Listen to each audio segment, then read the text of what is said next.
दोस्तों, हिंदू धर्म के हिसाब से 4 धाम बद्रीनाथ, द्वारिका, रामेश्वरम और पुरी है।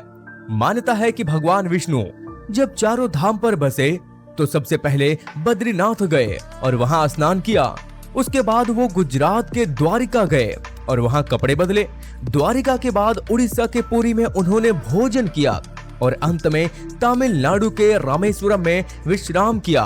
पुरी में भगवान श्री जगन्नाथ का विशाल मंदिर है। पुरी के इस मंदिर में भगवान जगन्नाथ, उनके भाई बालभद्र और बहन सुभद्रा की काठ की मूर्तियां हैं। लकड़ी की मूर्तियों वाला ये देश का अनोखा मंदिर है। यहाँ के चमत्कारों को जानकर कोई भी हैरान हुए बगैर नहीं रह सकता। इस कृष्ण मंदिर से जुड़े कुछ ऐसे अनोखे तथ्य हैं जिन्हें जानकर आप दंग रह जाएंगे कि क्या ऐसा भी हो सकता है। वास्तव में यह मंदिर आस्था के साथ साथ अपने इन रहस्यों के लिए भी प्रसिद्ध है। इस मंदिर से जुड़े कई ऐसे राज हैं जिसे विज्ञान की कसौटी पर कई बार परखने की कोशिश की गई, मगर राज आज भी अनसुलझे हैं। मंदिर से जुड़े कई अनोखी बातें हैं जो आज भी लोगों के लिए एक पहेली बनी हुई है। फिर चाहे मंदिर बनाने से जुड़ी कहानी या हर बार साल बाद भगवान जगन्नाथ की प्रतिमा बदलने की प्रक्रिया, ऐसे ही कुछ अनसुलझे रहस्यों के बारे में आज हम आपको इस वीडियो में बताएंगे। शुरुआत प्रभु की प्रतिमा से जुड़ी कहानी से करते हैं। ऐसी मान्यता है कि मंदिर में मौजूद प्रतिमा के अंदर ब्रह्मा जी का वास है। जब श्री कृष्ण जी ने धर्म स्थापना के लिए धरती पर अवतार लिया तब उनके पास अलौकिक शक्तियां थी, लेकिन शरीर मानव का था। जब धरती पर उनका समय पूरा हो गया तो वो शरीर को त्याग कर अपने धाम चले गए। इसके बाद पांडवों ने उनका अंतिम संस्कार किया। इस दौरान उनका दिल आग में धधकता रहा। पांडवों ने इसे जल में प्रवाहित कर दिया। तब ये लकड़ी के लट्ठे के रूप में बदल गया। यही लट्ठा राजा इंद्रद्युम्न को मिल गया। उनकी भगवान श्री कृष्ण जी में बड़ी आस्था थी। वो उसे ले आए और मंदिर में स्थापित कर दिया। तब से यह मंदिर में ही मौजूद है। हर 12 साल बाद भगवान की मूर्ति बदली जाती है, मगर लट्ठा वैसा ही रहता है। इससे जुड़ी एक और दिलचस्प कहानी भी है। जब मंदिर के पुजारी इस लट्ठे को बदलते हैं तो उनकी आंखों पर पट्टी बंधी रहती है और हाथ कपड़े से ढके रहते हैं। ऐसे में पुजारी ना तो इन्हें देख पाते हैं और ना ही छू पाते हैं। ऐसा माना जाता है कि जो कोई इसे देख लेगा उसकी मौत हो जाएगी। इसके अलावा भी कई ऐसे रहस्य हैं जो मंदिर के भक्तों के लिए बेहद खास बनते हैं। जगन्नाथपुरी जितना खूबसूरत है उतना ही रहस्यमय भी।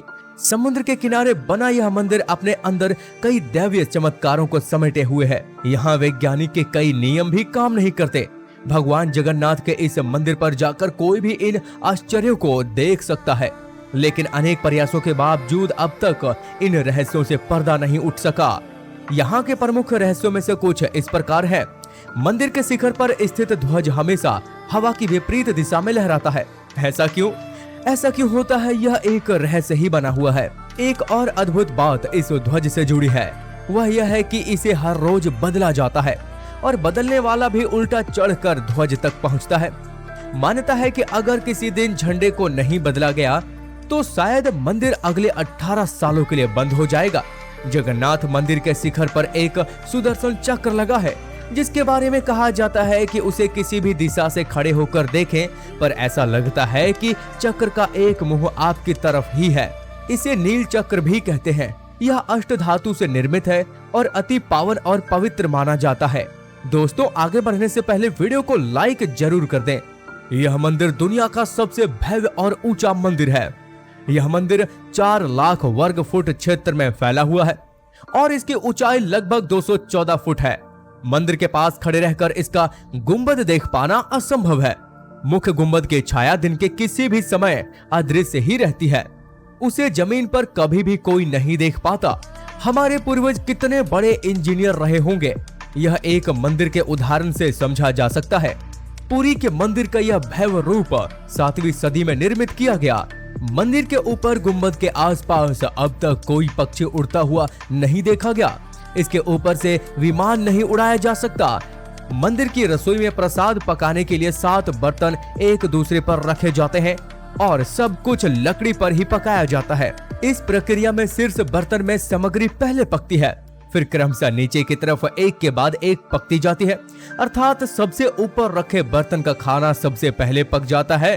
क्यों, है ना चमत्कार। जगन्नाथपुरी मंदिर समुद्र के किनारे पर है। मंदिर में एक सिंह द्वार है। कहा जाता है कि जब तक सिंह द्वार में कदम अंदर नहीं जाता तब तक समुद्र की लहरों की आवाज सुनाई देती है, लेकिन जैसे ही सिंह द्वार के अंदर कदम जाता है लहरों की आवाज गुम हो जाती है।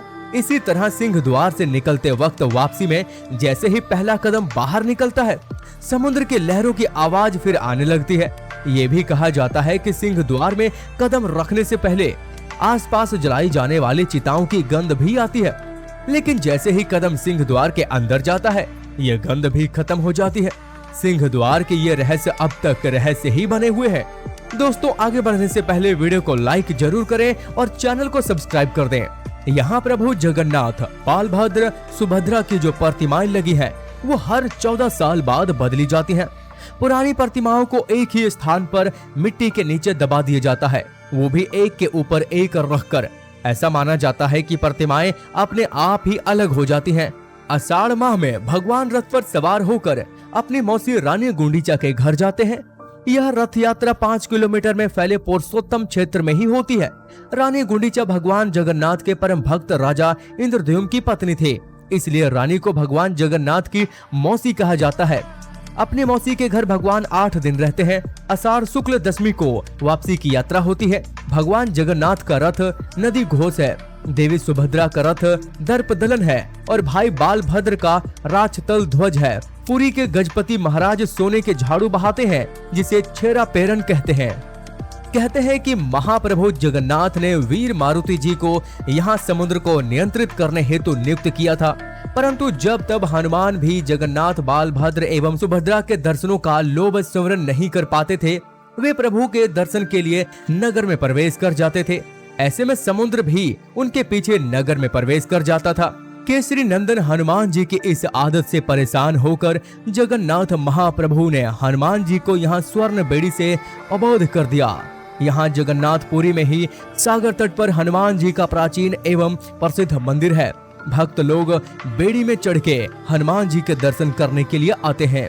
दोस्तों, पुराणों में लिखा है कि कलयुग के अंत में जब भी श्री कृष्ण जी का दिल धड़कना बंद हो जाएगा तो दुनिया में एक ऐसा जल प्रलय आएगा जिससे सारी दुनिया जल मग्न हो जाएगी और दुनिया की सारी आबादी खत्म हो जाएगी और दुनिया में सिर्फ 64,000 लोग बचेंगे जो अगले युग की नींव रखेंगे। इसी तरह जगन्नाथपुरी के अंत के साथ ही कलयुग का अंत हो जाएगा। तो दोस्तों, अगर आपको यह वीडियो अच्छी लगी हो तो वीडियो को लाइक और कमेंट बॉक्स में जय श्री राम जरूर लिखें और इसे ज्यादा से ज्यादा शेयर करके बाकी लोगों तक भी पहुंचाएं। तो मिलते हैं अगली वीडियो में, तब तक आप अपना ध्यान रखें, स्वस्थ रहें, सुरक्षित रहें। धन्यवाद।